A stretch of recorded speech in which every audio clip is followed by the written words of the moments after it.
Hello everyone. ಇದು Sunday blog ಆಗಿರುತ್ತೆ. ಇವತ್ತು ನನ್ನ ತಂಗಿ ಮನೆಯಲ್ಲಿ ಮುನಿಯಪ್ಪನ ಮಾಡಿದ್ರು. ನಮ್ಮನ್ನೂ ಸಹ ಕರೆದಿದ್ಲು. ನಮ್ಮನೆಯವ್ರು ಊರಿಗೆ ಹೋಗಿದ್ರಿಂದ ಬರೋದು ಎಷ್ಟೊತ್ತಾಗುತ್ತೋ ಏನೋ ಅಂತ ಹೇಳಿ ಹೋಗೋದು ಬೇಡ ಅಂದ್ಕೊಂಡು ಸುಮ್ಮನಾಗಿದ್ವಿ. ಆದರೆ ನಮ್ಮನೆಯವ್ರು ಊರಲ್ಲಿ ಬೇಗ ಕೆಲಸಗಳನ್ನೆಲ್ಲ ಮುಗಿಸ್ಕೊಂಡು ಸಂಜೆ ಅಷ್ಟರಲ್ಲಿ ಬಂದು ಹೋಗೋಣ ಅಂತ ಹೇಳಿದ್ರು. ಹೋಗ್ತಾ ದಾರಿನಲ್ಲಿ ಹಾಗೆ ಮಕ್ಳಿಗೆ ತಿಂಡಿ ತಗೊಂಡು ಹೊರಟ್ವಿ. ನನ್ನ ತಂಗಿ ಹತ್ರ ನಾವು ಬರಲ್ಲ ಅಂತ ಹೇಳಿದ್ದೆ, ಆದರೆ ಸಡನ್ನಾಗಿ ನಮ್ಮನ್ನ ನೋಡಿದ ತಕ್ಷಣ ಅವ್ರು ತುಂಬಾ ಖುಷಿಪಟ್ಟರು. ಮಕ್ಕಳೆಲ್ಲ ಸೇರ್ಕೊಂಡು ಸ್ವಲ್ಪ ಹೊತ್ತು ಆಟ ಆಡಿದ್ರು. ಸಂಜೆ ಆಗಿದ್ದರಿಂದ ಅವ್ರು ಜಾಸ್ತಿ ಹೊತ್ತು ಆಟ ಆಡೋಕ್ಕಾಗಲಿಲ್ಲ.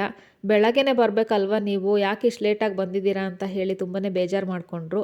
ನೋಡ್ತಿದ್ದಾಗೇ ಹಾಗೆ ಟೈಮ್ ಆಗೇ ಹೋಯಿತು. ಊಟ ಮಾಡ್ಕೊಂಡು ಹೊರಡೋಣ ಅಂತ ಹೇಳಿ ಮನೆಯಿಂದ ಹೊರಟ್ವಿ. ಜೋರಾಗಿ ಮಳೆ ಸ್ಟಾರ್ಟ್ ಆಯಿತು. ಮಳೆ ಬಂದರೆ ಇನ್ನೆಲ್ಲಿ ಹೊರಡೋದು, ಸ್ವಲ್ಪ ಹೊತ್ತು ಕೂತಿದ್ದು ಹೋಗೋಣ ಅಂತ ಹೇಳಿ ಅಲ್ಲೇ ಕೂತ್ಕೊಂಡ್ವಿ. ಮಕ್ಳುಗಳು ಮಳೆ ನೀರು ಹರಿಯೋದು ನೋಡಿ ದೋಣಿ ಮಾಡಿಬಿಡ್ತೀವಿ ಅಂತ ಹೇಳಿ ಪೇಪರಲ್ಲಿ ದೋಣಿ ಮಾಡಿ ಬಿಡ್ತಾಯಿದ್ರು. ಮಕ್ಳುಗಳೆಲ್ಲ ಈ ರೀತಿ ಆಟ ಆಡೋದು ನೋಡ್ತಾ ಇದ್ರೆ ನನಗೂ ಸಹ ನನ್ನ ಚೈಲ್ಡ್ಹುಡ್ ಡೇಸ್ ನೆನಪಾಗ್ತಾ ಇತ್ತು. ಮಳೆ ಕಡಿಮೆ ಆಯಿತು. ನಾವು ಸಹ ಮನೆಗೆ ಹೊರಟ್ವಿ.